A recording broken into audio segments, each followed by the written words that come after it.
एक गरीब इंसान अपनी गरीबी से बहुत परेशान था। वह अपनी पत्नी, 2 बच्चे के परिवारों को भी ठीक तरीके से नहीं संभाल पा रहा था। उसके लिए अपने परिवार के लिए 2 टाइम का भोजन जुटा पाना भी मुश्किल हो रहा था। वह अपनी ऐसी जिंदगी से तंग आ चुका था। इस गरीबी और लाचारी ने उसके दिमाग में उथल पुथल मचा दी थी। अपनी इस समस्या से बचने के लिए उसने घर छोड़कर भागने का निर्णय लिया और एक रात वह चुपचाप अपना घर छोड़कर चला गया। उसे यह नहीं पता था कि उसे कहाँ जाना है। वह बस चलता जा रहा था।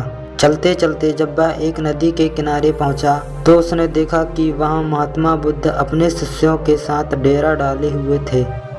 यह देखकर उसने निर्णय लिया कि वह सन्यासी बन जाएगा और महात्मा बुद्ध का शिष्य बनकर उसके साथ ही विचरण करेगा। यह निर्णय लेकर वह महात्मा बुद्ध के डेरे में जाता है और उनके चरणों में गिरकर बुद्ध से विनती करता है कि वो उसे अपना शिष्य बनाकर अपने साथ रख लें। महात्मा बुद्ध ने उस गरीब इंसान की तरफ ध्यान से देखा और फिर मुस्कुराते हुए बोले कि आज से तुम भी मेरे काफिले का हिस्सा हो। अगली सुबह जब महात्मा बुद्ध का काफिला आगे बढ़ा, वह भी उसके साथ चल पड़ा।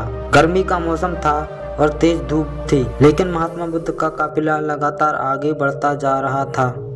जब वे लोग एक जंगल से गुजर रहे थे तब एक बड़े से पेड़ के नीचे सभी लोग विश्राम करने के लिए रुके। तेज धूप, लंबी यात्रा के कारण महात्मा बुद्ध को बहुत जोरों की प्यास लगी थी। इसलिए महात्मा बुद्ध ने अपने नए शिष्य से कहा, यहाँ पास में ही एक सरोवर है, तुम वहाँ से मेरे लिए पानी ले आओ। महात्मा बुद्ध की आज्ञा पाकर वह गरीब इंसान सरोवर की तरफ पानी लेने चल पड़ा। जब वह सरोवर के पास पहुँचता है तो वो देखता है कि वहाँ कुछ जंगली जानवर सरोवर के पानी में उछल कूद मचा रहे हैं। उसके सरोवर के पास आते ही सारे जंगली जानवर उसे डरकर भाग जाते हैं।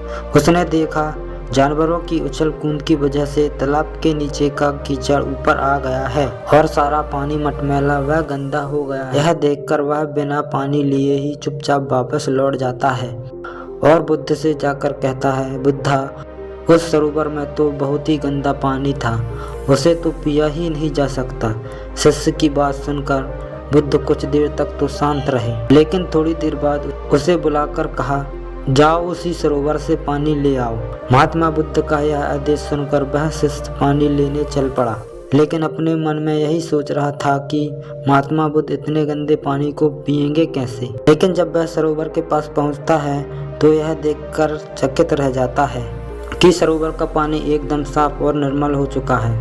वह सरोवर का पानी लेकर महात्मा बुद्ध के पास आ जाता है और उससे पूछता है कि थोड़े ही देर में सरोवर का पानी इतना साफ कैसे हो गया। तब महात्मा बुद्ध ने उसे समझाते हुए कहा, जब जानवर पानी में उछल कूद मचा रहे थे तब सरोवर का कीचड़ ऊपर आ गया था, परंतु कुछ देर बाद शांत रहने पर कीचड़ फिर से नीचे बैठ गया और सरोवर का पानी फिर से साफ व निर्मल हो गया।